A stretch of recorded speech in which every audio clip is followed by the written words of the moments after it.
বুঝলাম নবীর নিয়ামত আছে, আল্লাহ আমাকে সবচেয়ে বড় নিয়ামত কোনটা বলো? তুমি তো বলেছো শুকরিয়া আদায় করতে, এবার সবচেয়ে বড় নিয়ামত কোনটা?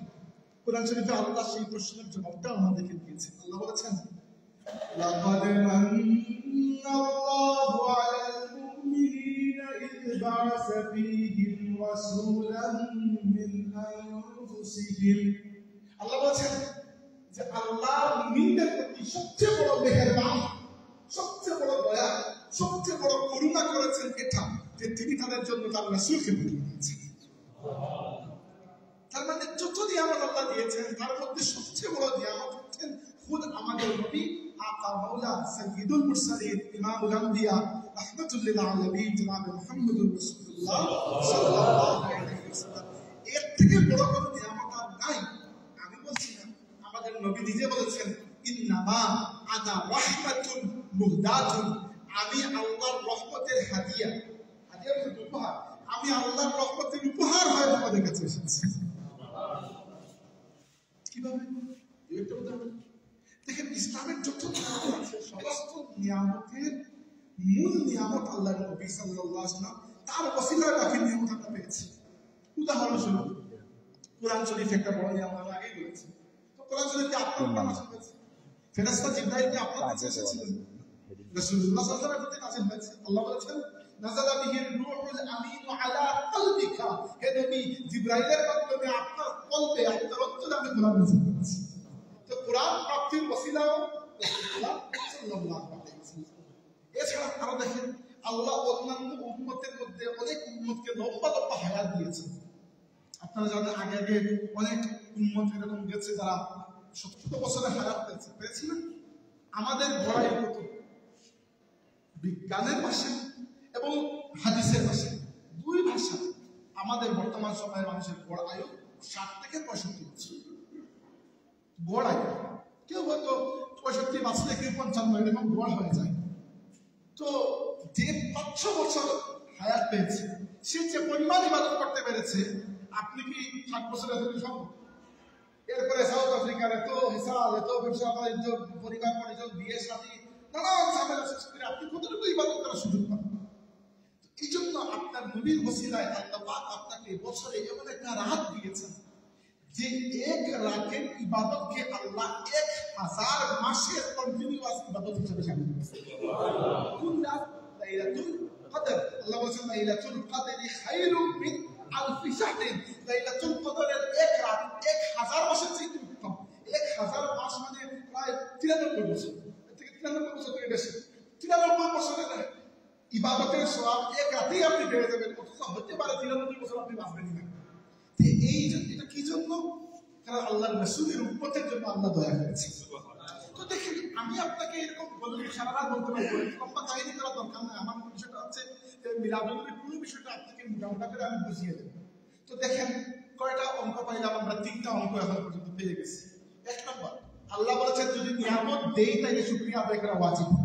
2 নম্বর, আল্লাহ এত নিয়ামত দিয়েছেন যেগুলা গুণে শেষ করার মতো নয়। 3 নম্বর, এর মধ্যে সবচেয়ে বড় নিয়ামত হচ্ছে আমাদের নবী সাল্লাল্লাহু আলাইহি ওয়াসাল্লাম। তাইলে এখন অঙ্কের রেজাল্ট কি? অঙ্কের রেজাল্ট হচ্ছে যেহেতু আল্লাহ আমাদেরকে নিয়ামত দিয়েছেন, যেহেতু এর মধ্যে সবচেয়ে বড় নিয়ামত আমাদের নবী সাল্লাল্লাহু আলাইহি ওয়াসাল্লাম, আর যেহেতু নিয়ামতের শুকর আদায় করা ওয়াজিব, তাই মিলাদুন নবী মাহফিলের উদ্দেশ্য হচ্ছে আমাদের নবীকে পাঠিয়ে দুনিয়াতে আল্লাহ আমাদের প্রতি যে মহান নিয়ামত দিয়েছেন আমরা বসেছি এই নিয়ামতের শুকর আদায় করতে। তো শেষ পর্যন্ত ঈদে মিলাদুন নবী মাহফিল হচ্ছে শুকরিয়া আদায় করার মাহফিল। কার শুকরিয়া আদায় করা? আল্লাহ শুকরিয়া আদায় করা। কি জন্য? যে আল্লাহ আমাকে তার নবী সাল্লাল্লাহু আলাইহি ওয়াসাল্লামের উম্মত হিসেবে কবুল করেছেন। তো এটা তো পরিষ্কার হয়ে গেছে। এটা হয়ে গেল আমাদের মিলাদুন নবী মাহফিলের পেছনের মূল কারণ, মূল নিয়ত, মূল উদ্দেশ্য। আর লম্বা করবো, এখানে আরো বিভিন্ন প্রশ্ন আছে। এখন যদি কাল থেকে আপনি যদি প্রশ্ন করে যে মিলাদুন নবী মাহফিল কেন করছেন, আপনি বলবেন শুকরিয়া আদায় করছি। পরিষ্কার হয়ে গেল। কারণ যতক্ষণ না আপনার কেন প্রশ্নের জবাব পরিষ্কার হবে ততক্ষণ পর্যন্ত এই প্রশ্নের জবাব দিয়ে লাভ নেই। মিলাদুন নবী মাহফিলে এসে অনেক কথাবার্তা আপনি বললেন, পরে মানুষ জিজ্ঞেস করলো এই মাহফিলের উদ্দেশ্য কি, কারণ আপনি কিছু বলতে পারবেন না, বা এমন কিছু বললেন যেটা আসলে না দেয়, এটা এখন লাভ নেই। এজন্য মিলাদুন নবী মাহফিলের উদ্দেশ্য হচ্ছে আল্লাহ শুকর আদায় করা। হয়ে গেল 2 নম্বর। দুই নম্বর প্রশ্ন হচ্ছে যে মিলাদুন নবীর এই যে আয়োজন আমরা করি ইত্যাদি ইত্যাদি, আল্লাহর নবী সাল্লাল্লাহু আলাইহি ওয়াসাল্লাম নিজে তার মিলাদ, মিলাদ মানে কি জন্য, মিলাদ মানে জন্ম, বার্থ ইংরেজিতে আমরা বলি জন্ম। মিলাদুন নবী মানে নবীর জন্ম। আপনারা বলবেন তাহলে ঈদ কেন বলছেন, ঈদ কেন বছরের পরে বলছে, একটু পরে। এখন অন্য প্রশ্ন, দুই নম্বর প্রশ্ন কি? দুই নম্বর প্রশ্ন হচ্ছে যে আল্লাহর নবী সাল্লাল্লাহু আলাইহি ওয়াসাল্লাম নিজে তার মিলাদ উপলক্ষে কোনো কিছু করেছেন কিনা? আমাদের যেটা করতেছি আল্লাহর রাসূলের জন্ম উপলক্ষে আল্লাহর রাসূল সাল্লাল্লাহু আলাইহি ওয়াসাল্লাম নিজে করেছেন কিনা? প্রশ্ন জবাব হচ্ছে হ্যাঁ, করেছেন। আপনারা অনেকেই আলেম উলামা এখানে আছেন, না থাকলেও কিছু না কিছু ইলমের সাথে হয়তো আপনাদের সম্পর্ক আছে, ইসলামিক জ্ঞান সম্পর্কে কিছু না কিছু জানেন। আপনারা জানেন ইসলামিক জ্ঞানের মূল সোর্স হচ্ছে কোরআন, দুই নম্বর সোর্স হচ্ছে হাদিস। আর হাদিসের অনেকগুলো গ্রন্থ আছে, এগুলো আল্লাহর রাসূল নিজে লিখেন নাই, আল্লাহর নবী সাল্লাল্লাহু আলাইহি ওয়াসাল্লাম বলেছেন, সাহাবীরা শুনেছেন, সাহাবীরা বলেছেন, তাদের ছাত্ররা শুনেছেন, দুই এক জেনারেশন পরে পরে আস্তে আস্তে মানুষ এগুলো লিখতে শুরু করেছে। এরকম অনেক গ্রন্থ আছে হাদিসের। এর মধ্যে সবচেয়ে প্রসিদ্ধ গ্রন্থ হচ্ছে 6টা, যেগুলোকে আমরা সিহাহ সিত্তা বলি। নামে বলা যায়, একটা নাম হচ্ছে সহিহ বুখারী, সহিহ মুসলিম, আর এরপরে 4টাকে বলা হয় সুনান। এটা হচ্ছে তিরমিজি, এটা হচ্ছে আবু দাউদ, এটা হচ্ছে নাসাঈ, এটা ইবনে মাজাহ। এই 6টা কিতাব হচ্ছে আমাদের আহলে সুন্নাত ওয়াল জামাতের সবচেয়ে প্রসিদ্ধ হাদিসের কিতাব। এর মধ্যে সহিহ বুখারী এবং সহিহ মুসলিম এই দুটো হচ্ছে সবচেয়ে টপ লেভেলের। এইখানে যদি কোনো হাদিস চলে আসে, এই হাদিসের ব্যাপারে আমি সন্দেহ থাকে না যে এই হাদিসটা আসলে সহিহ কিনা, আল্লাহ বলে কথা কিনা, বা বানোয়াট কিনা, এইটা একটু সন্দেহ থাকে না। তো সহিহ মুসলিম শরীফ কিতাবের মধ্যে একটা হাদিস আছে, আল্লাহর রাসূলের সাহাবী আল্লাহর নবীকে জিজ্ঞেস করলেন, তিনি বলেছেন যে সুইলান নবী সাল্লাল্লাহু আলাইহি ওয়াসাল্লাম আন সাওমি ইয়াউমিল ইসনাইন। আল্লাহর রাসূলকে জিজ্ঞেস করা হলো, ইয়া রাসূলুল্লাহ, আমরা দেখি আপনি প্রত্যেক সোমবার দিনে রোজা রাখেন, you fast in every Monday, আপনি প্রত্যেক সোমবার দিনে রোজা রাখেন, কিছু তো রাখেন। সাহাবীদের তো ইচ্ছা ছিল যে আল্লাহর নবীর মতো আমি আমল করবো, তাদের জিজ্ঞেস করা দরকার যে কি জন্য, কোন উদ্দেশ্যে রাখতেছেন। জিজ্ঞেস করলেন, ইয়া রাসূলুল্লাহ, প্রত্যেক সোমবারে আপনি কেন রোজা রাখেন? তো আল্লাহর রাসূল কি জবাব দিলেন? বললেন, কালকে শুনুন, বললেন যাকা ইয়াউম বুলিদতু ফীহি, কারণ এই সোমবার দিনে আমার জন্ম হয়েছে। আমাদের উলামায়ে কেরাম এই হাদিসের ব্যাখ্যায় বলেছেন যে এখান থেকে আমরা দুইটা জিনিস শিখতে পারি। প্রথম শিখতে পারি যে আল্লাহর রাসূল সাল্লাল্লাহু আলাইহি ওয়াসাল্লাম খুদ নিজে তার নিজের মিলাদ বা জন্ম উপলক্ষে আল্লাহ শুকর আদায় করে রোজা রেখেছেন। দুই নম্বর যেটা বুঝতে পারি যে আমরা যদি আল্লাহর রাসূলের মিলাদ বা জন্ম উপলক্ষে আল্লাহ শুকর আদায় করতে চাই, তাহলে যে কোনো নেক আমলের মাধ্যমে আল্লাহর শুকর আদায় করা সম্ভব যাবে। কারণ কি, আল্লাহর রাসূল নিজে যেহেতু এই রোজাকে ফরজ ছিল, রমজানের রোজা না, এটা নফল রোজা, অতিরিক্ত রোজা রেখেছেন একটা উদ্দেশ্যে যে আল্লাহ তুমি আমাকে দুনিয়াতে পাঠিয়েছো এই শুকর আদায়। তো আল্লাহর রাসূল যেহেতু নিজের মিলাদ বা জন্মের শুকর আদায় করার জন্য প্রত্যেক সোমবারের রোজা রেখেছেন, উলামায়ে কেরাম বলেছেন এই হাদিস থেকে এই মাসলাটা বের করা যায় যে রোজা হোক, সদকা খায়রাত হোক, দ্বীনি মাহফিল হোক, অন্য কোনো কিছু যে কোনো নেক আমল করার মাধ্যমে আল্লাহর শুকর আদায় করা সম্ভব, বা এটা জায়েজ করা যাবে। বুঝতে পেরেছেন? তাই বুঝলাম আল্লাহর রাসূল সাল্লাল্লাহু আলাইহি ওয়াসাল্লাম মিলাদ উপলক্ষে নিজের মিলাদ উপলক্ষে রোজা রেখেছেন। তা আপনাকে কি বলতে পারে, ঠিক আছে আপনি রোজা রাখেন, মাহফিল বা মজলিস কেন করতেছেন? মজলিস তো রোজা, মজলিস মানে হচ্ছে একসাথে বসে আলোচনা করা। তাহলে মাহফিল বা মজলিস কেন করতেছেন? কারণ হচ্ছে আল্লাহর রাসূলের সাহাবায়ে কেরাম মজলিস করেছেন। এই ধরনের মজলিস করেন নাই, তখন তার মাইক ছিল না, এরকম লাইট ছিল কিছু কিছু, কিন্তু করেছেন। কোন জায়গায় আমরা প্রমাণ পাই? আমরা প্রমাণ পাই যে হাদিসের কিতাব সুনান আন-নাসাঈ কিতাবের মধ্যে আল্লাহর রাসূলের দুইজন সাহাবী বয়ান করেছে। একজন হচ্ছে আবু সাঈদ আল-খুদরি, আর একজন নাম হচ্ছে মুআবিয়া রাদিয়াল্লাহু আনহু। তারা বলেছেন, হাদিসটা খুব গুরুত্বপূর্ণ, খেয়াল করেন, আপনার মিলাদুন নবীর দলিল। তারা বলেছেন যে একবার আল্লাহর রাসূলের কয়েকজন সাহাবী মসজিদের মধ্যে বসে কি একটা যেন আলোচনা করছে, কথাবার্তা এরকম ভুল হয়ে বসে কথাবার্তা বলছে। আল্লাহর রাসূল সাল্লাল্লাহু আলাইহি ওয়াসাল্লাম এই মাহফিলে উপস্থিত ছিলেন, ঘরে ছিলেন। এক সময় ঘর থেকে বের হয়ে এলেন, এসে জিজ্ঞেস করলেন তার সাহাবীদেরকে দেখে জিজ্ঞেস করলেন মা আজলাসা, এখানে কি জন্য বসেছো? আগ্রহ জিজ্ঞেস, আপনাদেরকে বসা দেখলে তো জিজ্ঞেস করতে পারে কি জন্য ভাই কি উদ্দেশ্যে বসেছো। আল্লাহ রাসূল জিজ্ঞেস করেন তোমরা কেন এখানে বসেছো? সাহাবীরা কি জবাব দিলেন? সাহাবীরা বললেন জালাসনা নাদউ আল্লাহ ওয়া নাহমাদুহু আলা মা হাদানা লিদীনিহি ওয়া মান্না আলাইনা বিকা। সাহাবীরা বলেন ইয়া রাসূলুল্লাহ, আমরা এখানে বসে বসে আল্লাহ শুকর আদায় করতেছি। কি করতেছি? আল্লাহ শুকর আদায় করতেছি। কি জন্য? দুই কারণে।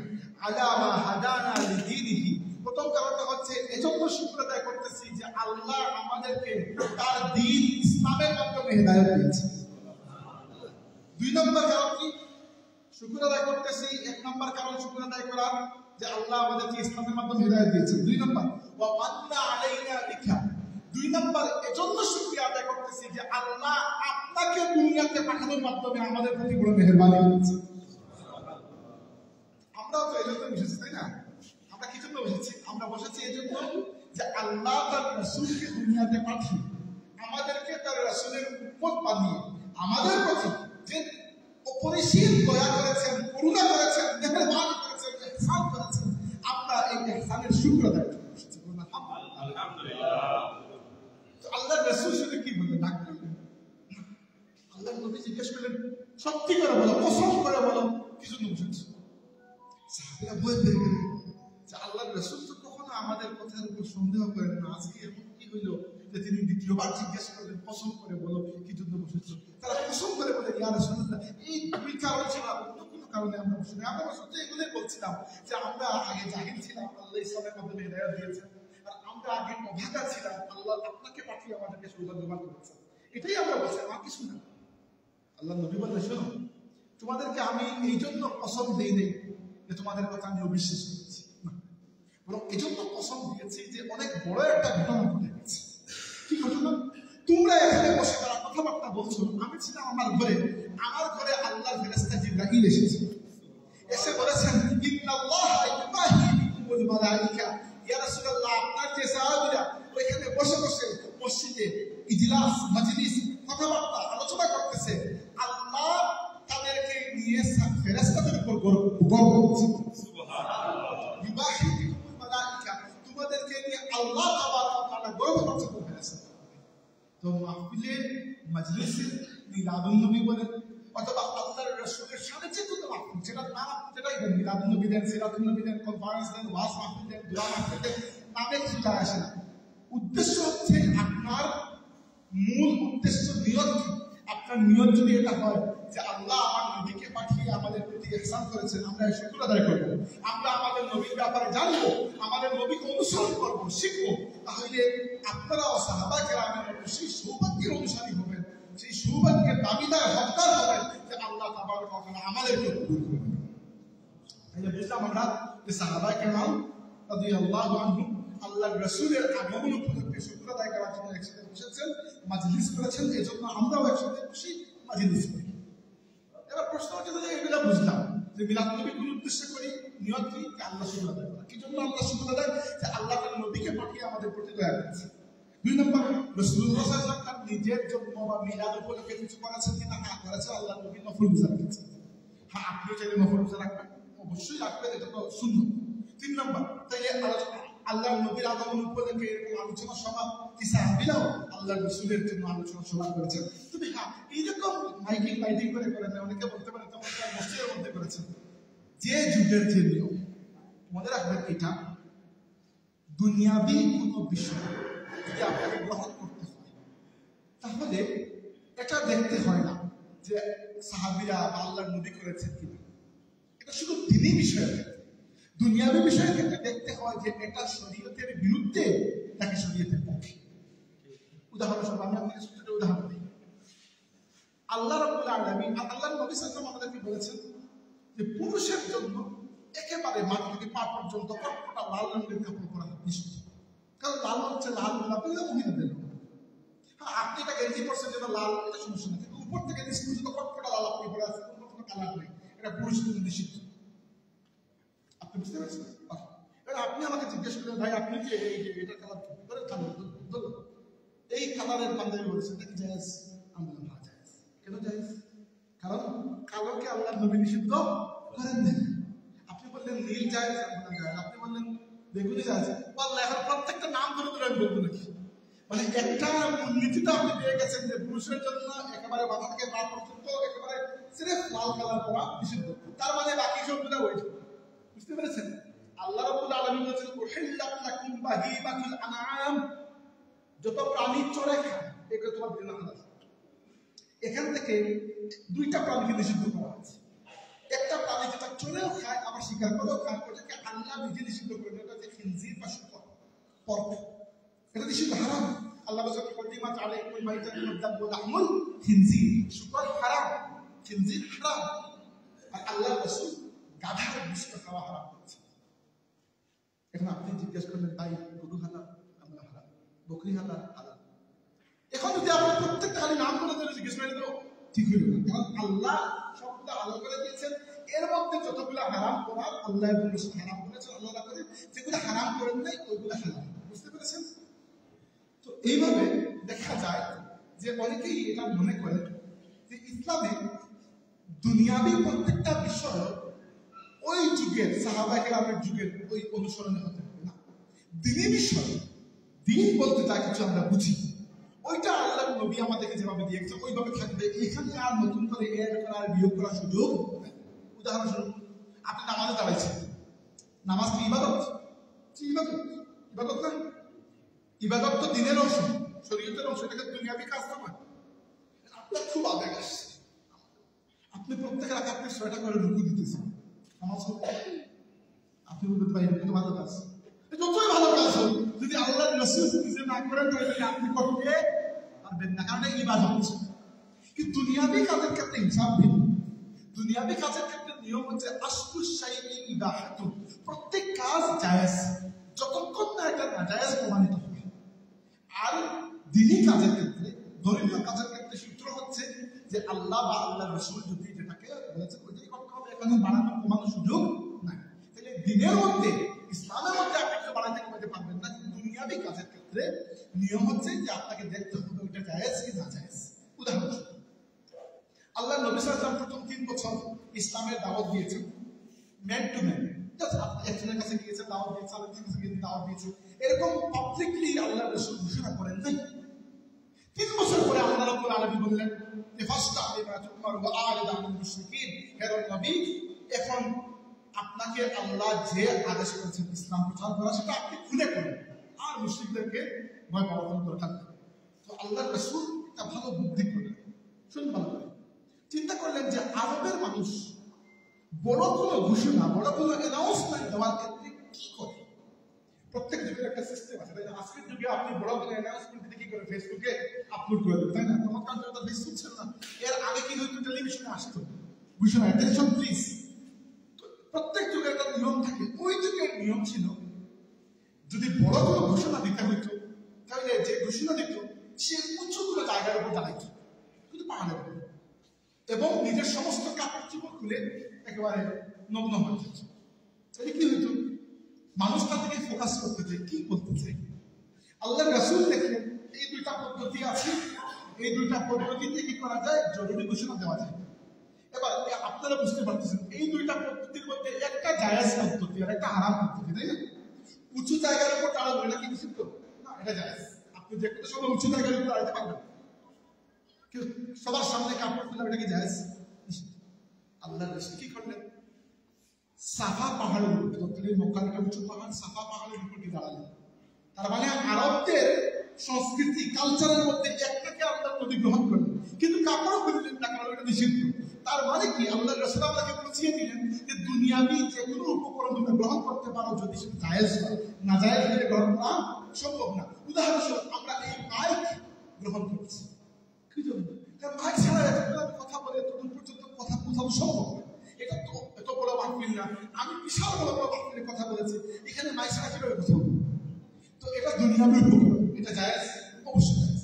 কিন্তু এখানে আমি 4 জন মানুষ রাখলাম যে আমি কথা বলবো আর আপনারা ডুবে যাবেন, এটা কি জায়েজ না? দেখেন দুইটাই কিন্তু দুনিয়াবি উপকরণ। মাইক তো আর ইসলামের কোনো আলাদা বিষয় না, একটা যেগুলো আমরা ইউজ করতে পারি, কিন্তু এটা জায়েজ হবে ওটা না জায়েজ হবে এটা তো আপনি আমি বলার দরকার নাই। তাইলে বিষয়টা হচ্ছে যে মিলাদুন্নবী মাহফিল উপলক্ষে আপনি জায়েজ পদ্ধতিতে সেটা করলে জায়েজ হবে, আর এটা নাম মিলাদুন্নবী দিলে নাম নাজায়েজ পদ্ধতি করে ফেললে নাজায়েজ হয়ে যাবে, এটা কারণ কিছু আলাদা করে বলা হবে। তাইলে যেটা বুঝতে পারলাম আমরা যে আমরা মিলাদুন্নবী পালন করি আল্লাহ শুকর আদায় করার জন্য। রাসূলুল্লাহ সাল্লাল্লাহু আলাইহি ওয়াসাল্লাম নিজের মিলাদের শুকর আদায় করেছেন নফল রোজা রাখার মাধ্যমে, আর সাহাবায়ে কেরাম এক মসজিদের মধ্যে মাজলিস করে এখানে বসে বসে আল্লাহ শুকর আদায় করেছেন যে হে আল্লাহ, তুমি তোমার নবীকে পাঠিয়ে আমাদেরকে ইসলামের দিকে হিদায়াত দিয়েছো এবং এটাকে আল্লাহ নবী খুশি হয়েছে। আপনারা বলেন ভাই এতক্ষণ বুঝতে পেরেছেন তো? এখন আসলে আমাদের সময় কত, ওই জন্য আমি একটা প্রশ্ন আদা অলরেডি অর্ধেক ওয়াজ শেষ। আমি ওয়াজ করতে পারবো 3 ঘন্টা, আমার সমস্যা নাই। আপনাদের টাইম লিমিটের জন্য আমি কোনো জায়গায় গভীরে বলতেছি ইনশাআল্লাহ। বলুন। আচ্ছা, যেটা বলতেছিলাম আপনি বলতে ঠিক আছে আমি বুঝলাম। আপনারা এখানে লিখছেন ঈদে মিলাদ, ঈদ কেন লাগছে? এটা একটা বিশাল প্রশ্ন এবং এটা জবাব ভালো করে বোঝা হচ্ছে। Why you call it Eid? ঈদের বিষয়টা হচ্ছে, খেয়াল করেন, আমি আপনাকে আগেও বলেছি যে ইসলামী শরীয়ত বা ইসলামের দৃষ্টিতে, শরীয়ত ইসলামের দৃষ্টিতে কাজ হচ্ছে 2 প্রকার। এক প্রকার কাজকে বলা হয় ইবাদত, আরেক প্রকার কাজকে বলা হয় মুআমালাত। ইবাদত মানে হচ্ছে যেটা আল্লাহর সাথে আপনার কাজ, ইবাদত। মুআমালাত মানে হচ্ছে যেটা আপনার দুনিয়াবি কাজ, মানে আপনার সাথে আপনার যে কাজ, মানে আমি আপনার দোকানে গেলাম, লবণ কিনলাম, ওইটা মুআমালাত, ওইটা কিন্তু ইবাদত নয়। ইবাদত হচ্ছে আপনি যারা হিন্দু ইবাদত, নামাজুল্লাহ হওয়ার জায়গা ইবাদতটা বুঝেন, আমি বলার বিষয়। এবার মনে রাখবেন, আমি আগেও আপনাকে বলেছি ইসলামী শরীয়তের মধ্যে আপনার ইচ্ছা মতো না আপনি ঢুকে দিতে পারবেন না। আপনি দেখুন, ইসলামী শরীয়ত আপনাকে 2টা ঈদ নির্ধারণ করে দিয়েছে, এতে কোনো সন্দেহ নেই। এটা হচ্ছে ঈদুল ফিতর, ঈদুল আযহা। এটা কি ঈদ? এটা ইসলামী শরীয়ত আপনাকে এই 2টা ঈদ দিয়েছে ইবাদত হিসাবে। এই 2টা ঈদের আলাদা ইবাদতের নিয়ম আছে না, আলাদা নামাজ আছে না, আলাদা কার্যক্রম আছে। ঈদুল ফিতরে আপনি ফিতরা দেন, আপনি বলেন ঈদুল ফিতরে ফিতরা দেবো না, ফিতরা একবার কুরবানির ঈদে গিয়ে দিব, হবে? কারণ কি ওইটা শরীয়ত আপনাকে আলাদা করে নির্ধারণ করে দিয়েছে। ইবাদতটা আপনি যেরকম চিন্তা করতে পারবেন না এক জায়গাতে, ওইভাবে যে আপনি চিন্তা করলেন যে টাকা আছে রোজারিদের সময় কুরবানিটা ওই ঈদে দিয়ে দিয়ে পরে ফিতরা দেবে, হবে না, কারণ ওইটা শরীয়ত কর্তৃক নির্ধারিত। বুঝতে পেরেছেন? কিন্তু আমরা যে ঈদে মিলাদুন্নবী করি, ওই ঈদে মিলাদুন্নবী দ্বারা আমাদের এটা উদ্দেশ্য মোটেও নয় যে ইসলামী শরীয়তের মধ্যে 2টা ঈদকে ইবাদত হিসেবে দেওয়া হয়েছে, আমরা 3 নম্বর একটা ঈদ নিয়ে শরীয়তের মধ্যে ঢুকিয়ে দিচ্ছি না। এরকম করলে বিদআত হবে। আপনি প্রশ্ন তাইলে আপনি ঈদ কেন বলছেন? আমি ঈদ শরীয়তের অর্থে বলছি না, আমি ঈদ বলছি শাব্দিক অর্থে। শাব্দিক অর্থ তো বুঝেন, একটা জিনিসের শাব্দিক একটা অর্থ থাকে, আবার কখনো ব্যবহারিক অর্থ ভিন্ন থাকে না? উদাহরণস্বরূপ প্রত্যেক ফিল্ডের আলাদা ভাষা আছে। আপনি একটু উকিলের সাথে সাক্ষাৎ করেন, সে এমন কিছু শব্দ বলবে যেগুলোর সাথে আপনি দৈনন্দিন জীবনে পরিচিত না। সে বলবে রিড করা, আপনি দৈনন্দিন জীবনে রিড করা শব্দ ব্যবহার করেন, এখন উকিল বলবে রিড করা, উকিল বলতে খারিজ হয়ে গেছে, উকিল বলতে আরো এরকম প্রত্যেকটা জায়গার প্রত্যেকটা ফিল্ডের আলাদা শব্দ আছে কিনা? আছে। উদাহরণস্বরূপ আরবরা কি করত? যুদ্ধে যাওয়ার আগে তাদের উট ঘোড়া এগুলোকে দীর্ঘদিন 1 দিন 2 দিন 3 দিন পর্যন্ত উপোস রাখত, কিছু খাবার দিত ইচ্ছা করে। কেন? কারণ এগুলোকে অভ্যাস করানোর জন্য যে খাওয়া ছাড়াও বাঁচতে শিখতে হবে। কারণ যুদ্ধের ময়দানে আপনি গেছেন, আপনার উট বা আপনার ঘোড়ার যদি ট্রেনিং না থাকে, আর আপনি শত্রুরে মারতে গেছেন, উট দেখলে ওইদিকে ঘাসে চলে গেছে, আপনি যুদ্ধ জিততে হবে। এই জন্য আরবরা ট্রেনিং দেওয়ার জন্য উপোস রাখতো, যেরকম আর্মিকে ট্রেনিং দেওয়া হয় না, তারা উটকে ঘোড়াকে এরকম উপোস করার ট্রেনিং দিত। ওইটাকে তারা বলতো সৌম। আর এখন আমরা জানি সৌম মানে রোজা। তো ইসলাম কি করেছে? ওই শব্দটাকে ধরেছে, ধরে এর যে শাব্দিক অর্থ যে উট বা ঘোড়াকে উপোস করা, ওইটা বাদ দিয়ে এটা নির্দিষ্ট ইবাদত হিসাবে ওই শব্দকে আমাদের ক্ষেত্রে দিয়ে দিয়েছে। বুঝতে পারছেন? তাইলে সৌম শব্দের ব্যবহারিক অর্থ কি? রোজা রাখা। আর আসলে সৌম শব্দের শাব্দিক অর্থ কি? ওই যে ঘোড়া বা উটকে উপোস করা। বুঝতে পেরেছেন? তাহলে একটা শব্দের নানা রকম অর্থ থাকতে পারে। তো ইসলামী শরীয়তের ভাষায় ঈদ 2টা, যেগুলো শরীয়ত কর্তৃক নির্ধারিত আলাদা ইবাদত। কিন্তু আমরা যে ঈদে মিলাদুন্নবী বলি, এটার দ্বারা মোটেও এই উদ্দেশ্য নয় যে আমরা শরীয়তের মধ্যে নাউজুবিল্লাহ 3 নম্বর একটা ঈদকে ইবাদত হিসেবে ঢুকিয়ে দিচ্ছি, না, আমরা এটাকে শাব্দিক অর্থে ঈদ বলছি। বা শাব্দিক অর্থে ঈদ অর্থ কি? আপনারা সবাই জানেন ঈদ অর্থ খুশি, জানেন তো? আরেকটা অর্থ আছে ঈদ মানে হচ্ছে ফিরে আসে, আজ আইয়া ওই দুটো অর্থ ফিরে আসে, মানে এমন খুশি যেটা প্রত্যেক বছর ফিরে আসে। এবার আমরা তো আল্লাহর রাসূলের দুনিয়াতে আগমন উপলক্ষে খুশি, খুশি কিনা? এই জন্য এই উপলক্ষ আল্লাহর রাসূলের দুনিয়াতে আগমনের যে উপলক্ষ, ওইটাকে আমরা শাব্দিক অর্থে খুশির দিন হিসাবে বোঝানোর জন্য ঈদ শব্দ ব্যবহার করি। এর মানে এটা নয় যে আমরা ঈদুল ফিতর আর ঈদুল আজহার সাথে 3 নম্বর ঈদ ঢুকিয়ে দিয়েছি, না, এটা করা যাবে না। এটা কখনো আমরা করি না, কখনো আমাদের আলিমরা বোঝানো নাই যে ইসলামী শরীয়তে ঈদুল ফিতর ঈদুল আজহার সাথে আর একটা ঈদে মিলাদ করি না। ঈদে মিলাদুন নবীকে আমরা ঈদ বলি শাব্দিক অর্থে, বারবার বলছি শাব্দিক অর্থে। ঈদ অর্থ যে খুশি, এই খুশির অর্থে ঈদে মিলাদুন নবী এখানে অর্থ হচ্ছে যে নবীর জন্ম উপলক্ষে খুশি প্রকাশ করা। এইটা অনেকে আমাদেরকে জিজ্ঞেস করে ঢুকার মতো যে তাহলে আপনারা যে ঈদে মিলাদুন নবীকে ঈদে মিলাদুন নবী করে ওই ঈদের নামাজ পড়া হচ্ছে। প্রথমে প্রশ্ন হচ্ছে, আমি তো ওই নামাজ বা ইবাদতের অর্থে ঈদ বলিই না, আপনি এটা নিয়ে আসছে কিছু। উদাহরণস্বরূপ ঈসা আলাইহিস সালাম, আপনারা আল্লাহর নবী ঈসা আলাইহিস সালামকে সবাই ছিলেন, তাই না? ঈসা আলাইহিস সালাম মুহাম্মদ আলাইহিস সালাম দাবি করলেন যে হে আল্লাহর নবী, আমরা আপনার একটা মুজিজা দেখতে চাই। কি মুজিজা? যে আপনি আল্লাহর কাছে দোয়া করেন আল্লাহ যেন আসমান থেকে আমাদের জন্য একটা বেলা খাদ্য পাঠান, দেখে আমাদের অন্তরটা একটু দৃঢ় হয়ে যাবে যে আল্লাহ আছে। ঈসা আলাইহিস সালাম বললেন, এটা কি ধরনের কথা? খারাপ না প্লিজ।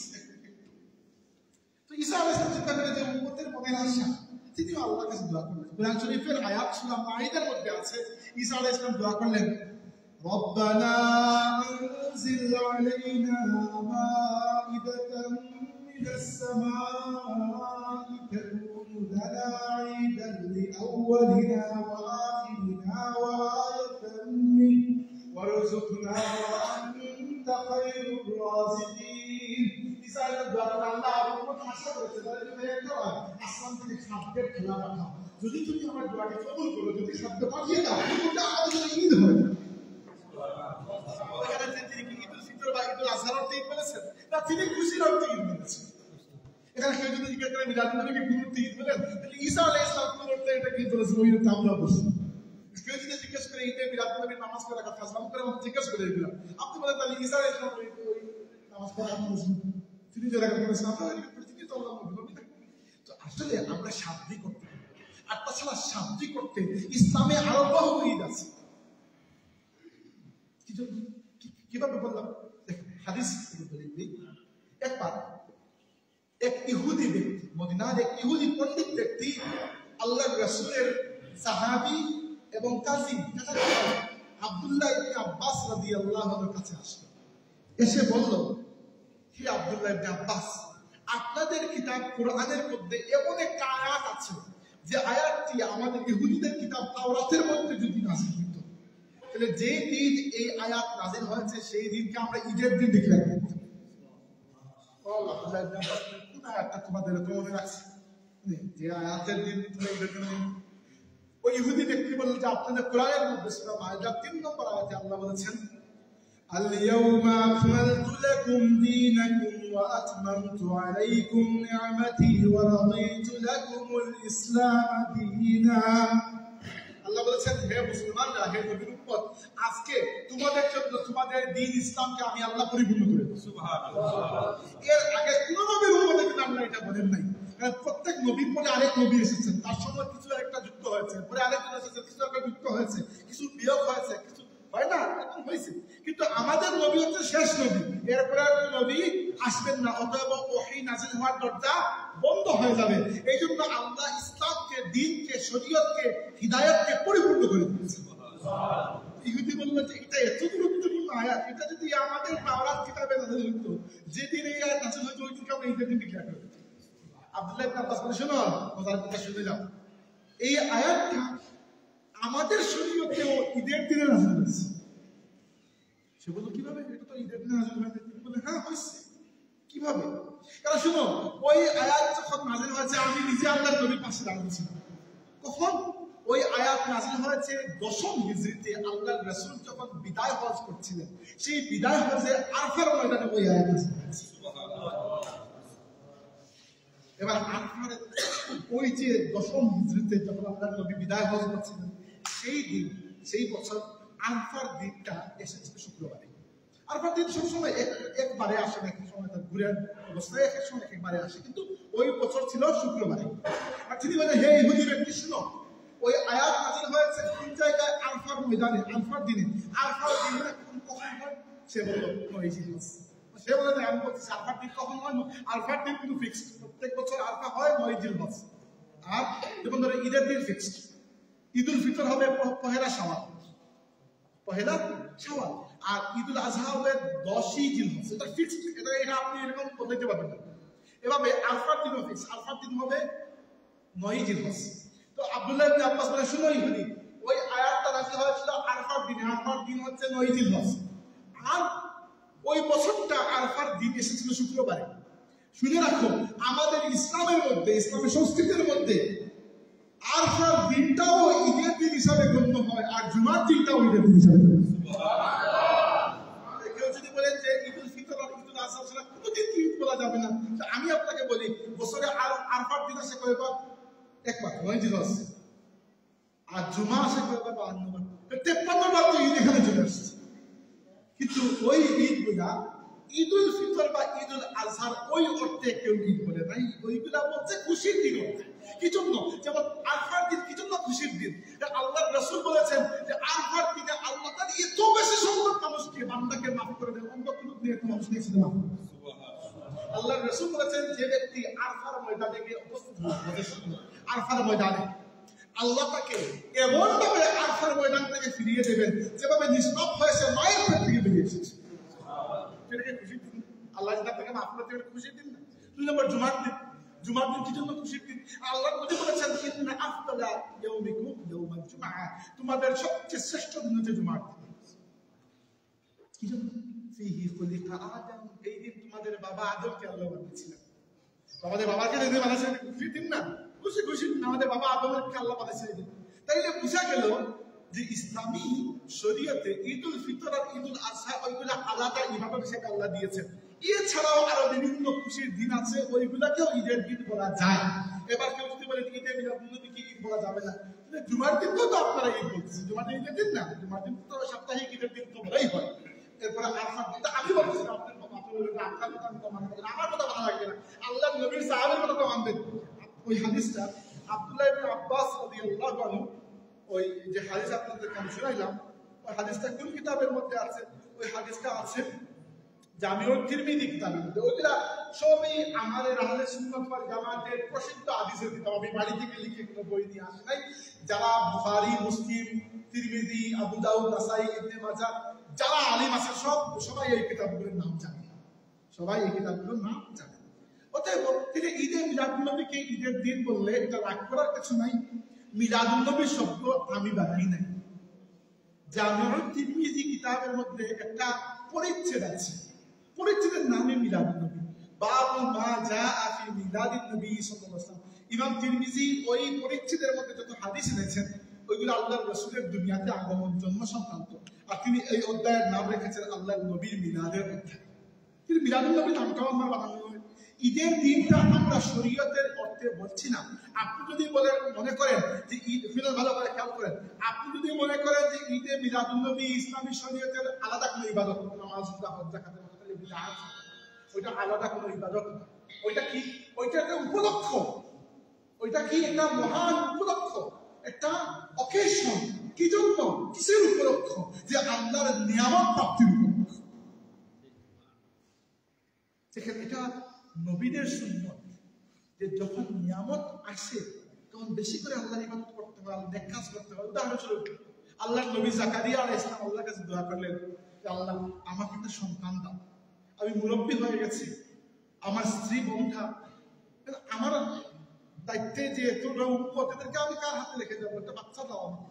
আল্লাহ বলেন ইন্না নুবাশশিরুকা বিগুলামিন ইসমুহু ইয়াহইয়া। ইয়াহইয়া, জাকারিয়া, তোমাকে আমি একটা বাচ্চার সুসংবাদ দিচ্ছি, ওই বাচ্চার নাম হবে ইয়াহইয়া। জাকারিয়া আলাইহিস সালাম খুশি খুশি মানে বুড়ো বয়সে আল্লাহ একটা আওলাদ দিচ্ছেন। তিনি বললেন আল্লাহ আমি এখন কি করব? আল্লাহ বলেন যে এই আগামী 3 দিন তুমি কারোর সাথে কথা বলবে না, ইল্লা রামজা যা বোঝানোর ইশারায় বোঝাবে, কোনো কথা বলবে না। কি করবে? ওই 3 দিন জবরদস্ত ইবাদত করবে আল্লাহ। কারণ কি? এটা সুন্নত যে যখন আল্লাহ কোনো বড় নিয়ামত দেন তখন আপনাকে বেশি করে আল্লাহর ইবাদত করতে হয়। যেমন ধরে লাইলাতুল কদর, এটা বড় নিয়ামত না? ওই সময় আমরা বেশি করে ইবাদত করি। আপনি লাইলাতুল কদরের রাতে যত ইবাদত করে বন্ধুরা থেকে এরকম করেন না, সম্ভব না। তো এজন্য ঈদে মিলাদুন নবী আলাদা কোনো ইবাদত নয়। আপনি যদি বলেন যে ইসলামী শরীয়তে ইবাদত কি, যে নামাজ, রোজা, হজ, যাকাত, মিলাদুন নবী, না, এটা বিদআত। আপনার ইবাদত বানানোর যোগ্যতা নাই, এটা ওই যোগ্যতা আল্লাহ আপনাকে দেন নাই। এইটা আলাদা ইবাদত, এটা একটা উপলক্ষ। এই উপলক্ষে আমরা নেক কাজ করি। কি জন্য? কারণ ইসলামে নেক কাজ করার মাধ্যমেই খুশি প্রকাশ করা হয়। ইসলামের নূর তবলার মাধ্যমে খুশি প্রকাশ করা হয়। বুঝতে পেরেছেন সেটা? আমরা আর মাত্র 15 মিনিট আছে।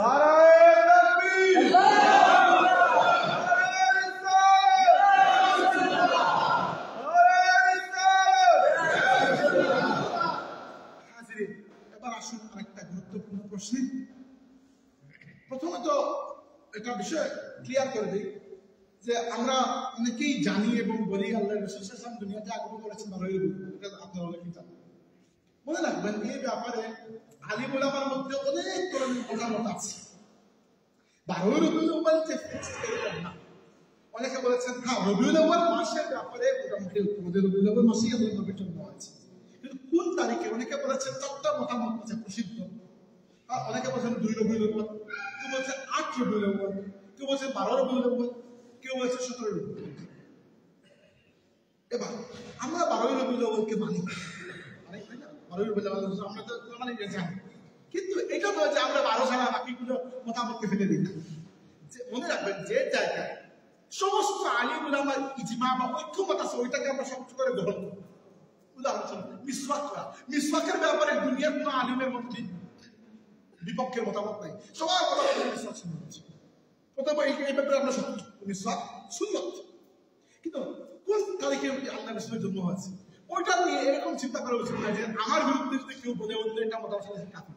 এটা নয়, আপনাকে থাকতে হবে রাইট।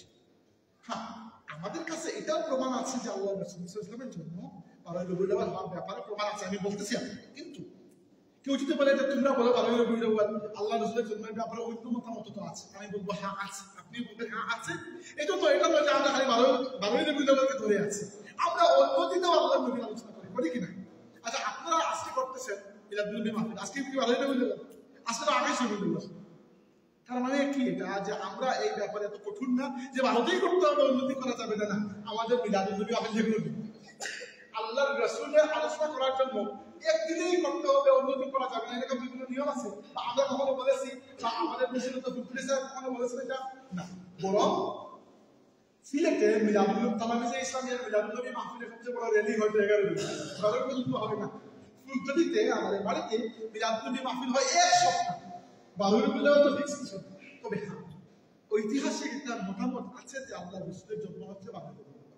অন্য মতামত আছে, আমি না করতেছি না। আমি একবার কি করছিলাম বাংলাদেশে, আমি বলতেছি যে আল্লাহ রাসূলের জন্ম হচ্ছে 12 রবিউল আউয়াল বলে দলিল প্রমাণ দিচ্ছি। এক ইউটিউবার ভাই কি করছেন, আমার মতামতটা কাটছে ওই ভিডিওটার একটা অংশ। আর দেওবন্দি মাসলাকের আরেকজন আলিম আছেন আমার পরিচিত ভাই, আলী হাসান উসামা, বাংলাদেশে, উনি বলতেছেন অন্য কোন দিন ওই দুইটা একসাথে মিলে আমাদের মধ্যে জমা করছে। পরে আমরা আমি তাহলে বলছি যে ভাই তিনি আমার বলছি যে বিষয়টা এরকম না যে আমি বলতেছি যে 12 ছাড়া আর মতামত নাই। আপনিও জানেন 12 ছাড়া আরো মতামত আছে, আমিও জানি 12 ছাড়া আরো মতামত আছে, এগুলো ইউটিউবারদের কাজ। তো 12 কি জন্য বলি? আমরা বলি এই জন্য যে আমাদের কাছে দলিল আছে। কি দলিল? আপনারা জানেন আল্লাহর রাসূল সাল্লাল্লাহু আলাইহি ওয়াসাল্লাম একটা খাদিম ছিলেন, আনাস ইবনে মালিক রাদিয়াল্লাহু, 10 বছর বিনা বেতনে আল্লাহর রাসূলের চাকরি তিনি করেছেন। ছোট বাচ্চা, 9 বছর 10 বছরের বাচ্চা ছিলেন যখন আল্লাহর রাসূলের কাছে তার আম্মাজান তাকে নিয়ে এসে দিয়ে দিলেন, ইয়া রাসূলুল্লাহ আমার সাথে তাহলে আপনাকে চাই, অতএব আপনাকেই দিয়ে দিলাম। আনাস ইবনে মালিকের বেতন দিতে চান, তার একটাই খুশি, একটাই বেতন ছিল, তিনি খুব পছন্দ করতেন আল্লাহর রাসূলের হাতে চুমু দিতে। এই জন্য তিনি আল্লাহর রাসূলের হাতে চুমু দিতেন, এটা ছিল তার বেতন, আর কিছু তিনি আর কিছু নিতেন। তো আনাস ইবনে মালিকের জন্য আল্লাহর রাসূল দোয়া করেছেন যে আল্লাহ তার হায়াতের মধ্যে, আওলাদের মধ্যে, সন্তানের মধ্যে তুমি বরকত দাও। এই জন্য আল্লাহ রাসূল যখন দুনিয়া থেকে বিদায় নেন, আনাস ইবনে মালিকের বয়স মাত্র 19 কি 20 বছর, কিন্তু তিনি এরপরে আরো 100 বছরের হায়াত পেয়েছিলেন। তার বয়স ইন্তেকালের সময় 110, মতান্তরে 120 বছর ছিল। এবং তার অনেক ধন সম্পত্তি, অনেক সন্তানাদি এবং অসংখ্য অগণিত শত শত ছাত্র তিনি রেখে গেছেন। ছাত্র আমার মতো ছাত্র না, যুগ শ্রেষ্ঠ ইমাম এরা ছাত্র। আনাস ইবনে মালিক রাদিয়াল্লাহু আনহু আল্লাহর রাসূলের খাদিম ছিলেন, তার মানে আল্লাহর রাসূলকে তিনি খুব ভালো করে দেখেছেন, তাই না? 10 বছর আল্লাহর নবীর ঘরে তিনি চাকরি করেছেন, তার মানে আল্লাহর নবীকে তিনি প্রত্যেকদিন দেখেছেন। আনাস ইবনে মালিকের অনেক ছাত্র আছেন, এর মধ্যে একজন ছাত্রের নাম হচ্ছে ইমাম মুহাম্মদ ইবনে ইসহাক। তিনি আনাস ইবনে মালিকের ছাত্র, আল্লাহর রাসূলের খাদিমের ছাত্র। মুহাম্মদ ইবনে ইসহাক বিখ্যাত মানুষ। কি জন্য বিখ্যাত? তিনি দুনিয়ার মধ্যে প্রথম মানুষ যিনি আল্লাহর রাসূলের জীবনী লিখেছেন। দুনিয়ার মধ্যে আল্লাহর রাসূলের জীবনী তো বুঝেন, জীবনী লিখেছেন। এবং ওই কিতাবের নাম হচ্ছে সিরাতে ইবনে ইসহাক। ইবনে ইসহাকের লেখা আল্লাহর নবীর জীবনী। ওই মূল কিতাবটা এখন পাওয়া যায় না, কোন জায়গায় হারিয়ে গেছে, পান্ডুলিপিটা। তবে পাওয়া যায় এভাবে যে ইবনে ইসহাকের অনেক বছর পরে, কয়েক শতাব্দী পরে একজন এসেছেন, তার নাম হচ্ছে ইবনে হিশাম, কোরআনী। তিনি তৎকালীন যুগে ইমাম ইবনে ইসহাকের যত কিতাব ছিল ওই কিতাবগুলো থেকে তার নিজে একটা কিতাব লিখেছে সিরাতে ইবনে হিশাম। ওইখানে ইবনে ইসহাকের লেখা সিরাতের মোটামুটি পাওয়া যায়। তো কি জন্য একটা কাহিনী বলতেছি, আমরা যে বলি আল্লাহর রাসূলের জন্ম হয়েছিল 12 এপ্রিল, কোন দিক থেকে বলি এই দিক থেকে যে ইমাম ইবনে ইসহাক যিনি আল্লাহর রাসূলের সর্বপ্রথম জীবনী লিখেছেন, তিনি তার কিতাবের মধ্যে লিখেছেন যে আল্লাহর রাসূল সাল্লাল্লাহু আলাইহি ওয়াসাল্লামের জন্ম হয়েছিল 12 এপ্রিল। কিভাবে তিনি বলছেন তার কথা শুনতে ইবনে ইসহাক বলেছেন যে قال মুহাম্মদ ইবনে ইসহাক কি বলতেছেন, ولد رسول الله صلى الله عليه وسلم يوم الاثنين عام الفيل ل12 ليلة مضت من شهر ربيع الأول। তিনি বলছেন যে আল্লাহর নবীর জন্ম হয়েছিল যে বছর, ওইটা ছিল হাতির বছর। হাতির বছর আপনার মনে আছে? আপনাদের হয়তো অনেকের মনে আছে। বাংলাদেশে এখনো পর্যন্ত অনেক মুরব্বীরা পাবেন না যারা এরকম সাল 2023-24 এরকম মনে রাখতে পারেন, তারা কোনো একটা ঘটনা দিয়ে ওই বছরকে মনে রাখেন। বাংলাদেশে অনেক মানুষ এখানে পাবেন যারা 1971-কে বলে যুদ্ধের বছর, রায়টের বছর। এটা কি জন্য মুরব্বীরা অনেক সময় মনে রাখতে পারেন না? তো আরবে লোকেরা আগে এরকম বছরকে এরকম 2023-24 এরকম বলতো না, তারা ওই বছরের বড় একটা ঘটনা দিয়ে ওই বছরের নাম রেখে দিচ্ছে। বাংলাদেশে তো আপনি ওদেরকে বলতে থাকেন বন্যার বছর, আমার বড় ছেলের জন্মের বছর, 3 নম্বর মেয়ের বিয়ের বছর, মানুষ এরকম হিসাব করে। তো আরবের লোকেরাও এরকম হিসাব করতো। তো আরবে যে বছর গুরুত্বপূর্ণ যে ঘটনা ঘটতো, মানুষ ওই ঘটনার নামে ওই বছরের নাম রেখে দিত। তো একটা বছর একটা গুরুত্বপূর্ণ ঘটনা ঘটছে, ঘটনা হচ্ছে ইয়ামেনের গভর্নর আবরাহা হাতির বাহিনী নিয়ে কাবা শরীফ ভাঙতে এসেছিল। আল্লাহ রাব্বুল আলামিন পুরো ঘটনাকে সংক্ষিপ্ত আকারে সূরা ফিলের মধ্যে বয়ান করেছেন। আলাম তারা কাইফা ফাআলা রাব্বুকা বিআসহাবিল ফিল আলাম ইয়াজআল কাইদাহুম ফি তাদলিল ওয়া আরসালা আলাইহিম তাইরান আবাবিল। আল্লাহ যাকে যাকে পাখি পাঠিয়েছেন, ওই পাখিগুলো উপর থেকে পাথর নিক্ষেপ করেছে, আবরাহার পুরো বাহিনী নাস্তানাবুদ হয়ে গেছে। ইবনে ইসহাক বলতেছেন ওই ঘটনা যে বছর ঘটেছে আল্লাহর রাসূলের জন্ম ওই বছর হয়েছে। এবং ইতিহাসে মতামত আমরা পাই ওই ঘটনার প্রায় 50 দিন, মানে প্রায় 1.5 মাস পরে আল্লাহর রাসূল দুনিয়াতে আগমন।